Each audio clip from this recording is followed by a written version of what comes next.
La iglesia quiere decir comunidad convocada, en este caso convocada por Cristo.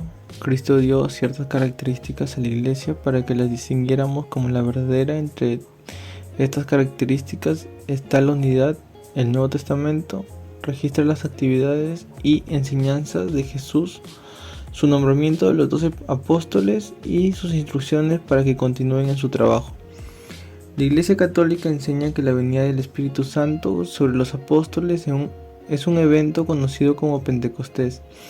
Marcó el comienzo del ministerio público de la Iglesia, y hay muchos cristianos que encuentran a la Iglesia como un obstáculo por las normas, las reglas y la estructura. Creen que los asfixia y sugieren entonces vivir algo espontáneo sin límites. Pero si lo pensamos bien, no podemos vivir un auténtico cristianismo sin la iglesia fundada por Cristo. Sin iglesia, el cristianismo es inofensivo. La iglesia traduce el cristianismo en un cristianismo real. Sin iglesia, el evangelio sería como cualquier libro o como una plastilina en donde cada quien moldearía su propio cristianismo. El que quisiera como más le convenga o le guste, haciendo de lado aquello que le desagrada, y exige que el presente trabajo conoceremos más acerca del pensamiento de la iglesia. Una breve historia: el Señor Jesús instituyó su única iglesia católica para continuar la redención y reconciliación de los hombres hasta el fin del mundo. Dio a sus apóstoles sus poderes divinos para predicar el evangelio, santificar a los hombres y gobernarlos en orden y salvación eterna. Por eso la Iglesia Católica es la única verdadera, fundada por Jesucristo sobre San Pedro y los apóstoles y todos los hombres. Estamos llamados a ser el pueblo de Dios, guiados por el Papa, que es el sucesor de San Pedro y vicario de Cristo en la tierra. La Iglesia Católica es también el cuerpo místico de Cristo, porque como un cuerpo humano, Cristo es la cabeza, los bautizados somos los miembros de este cuerpo, y el Espíritu Santo es el alma que nos une con su gracia y nos santifica. Por esto la Iglesia es también templo del Espíritu Santo. En su aspecto visible, la Iglesia está formada por los bautizados que profesan la misma fe en Jesucristo y tienen los mismos sacramentos, mandamientos y aceptan la autoridad establecida por el Señor, que es el pacto. Fundación de la Iglesia.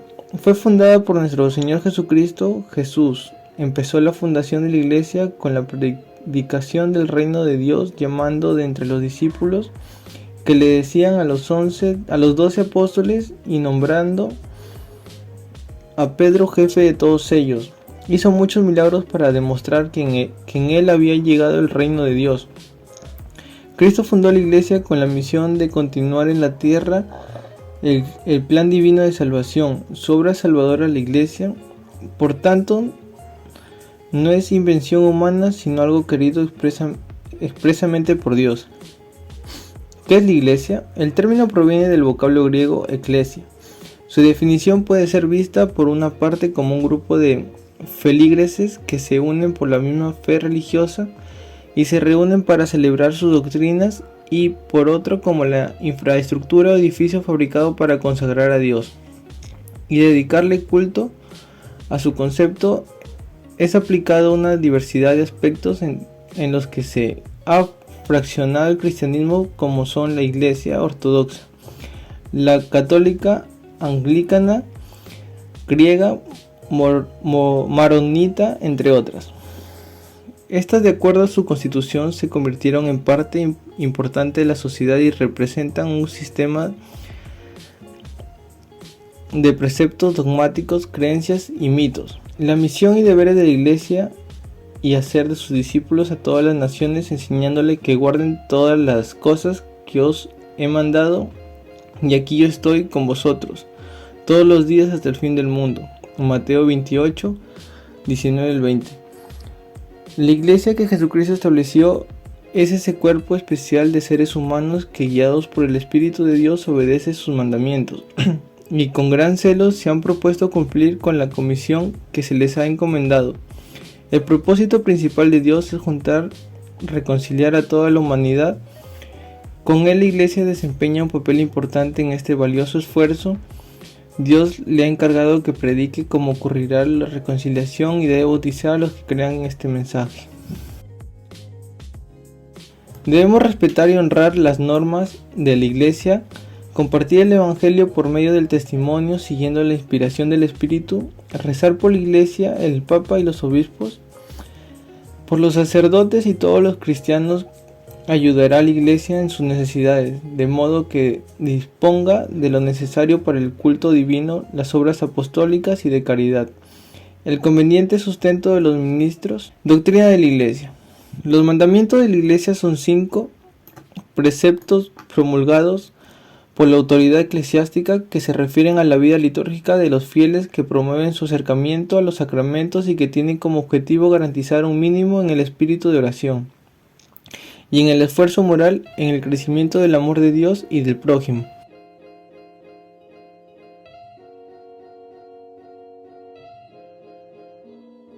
Los 5 mandamientos de la Iglesia son oír misa entera todos los domingos y fiestas de guardar, confesar los pecados mortales al menos una vez cada año en peligro de muerte, y si se ha de comulgar, comulgar al menos por Pascua de Resurrección. Ayunar y abstenerse de comer carne cuando lo manda la Santa Madre Iglesia. Ayudará a la Iglesia en sus necesidades. Como reflexión tenemos la Iglesia y es desde luego una sociedad espiritual que trasciende al espacio y el tiempo.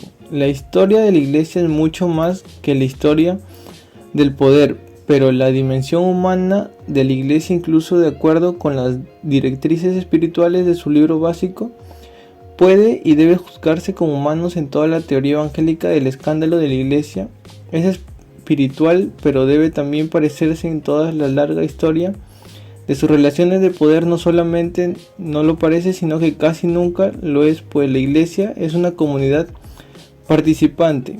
San Pablo escuchó de la fe de esos creyentes. Ellos se comunicaban, hacían llegar sus noticias a otros creyentes, había comunión entre ellos y esto lo llevaba a enterarse el uno para el otro y compartían los beneficios del Evangelio de la Iglesia. Es una comunidad de fe en el Señor de Jesús. Lo que la comunidad de creyentes comunica es lo que tienen sus componentes en común al Señor Jesucristo. Él es su prioridad, su propiedad privada, nadie puede quitárselo a sí mismo. Él es el objeto de su fe y su amor mutuo. Como conclusión tenemos que la Iglesia regula la conducta del hombre, el cual tuvo su origen en la necesidad universal de creer en un Dios, un ser superior que fuera capaz de dominar las fuerzas de la naturaleza y el mundo. Así estableció patrones de conducta culturalmente aceptados para satisfacer a Dios.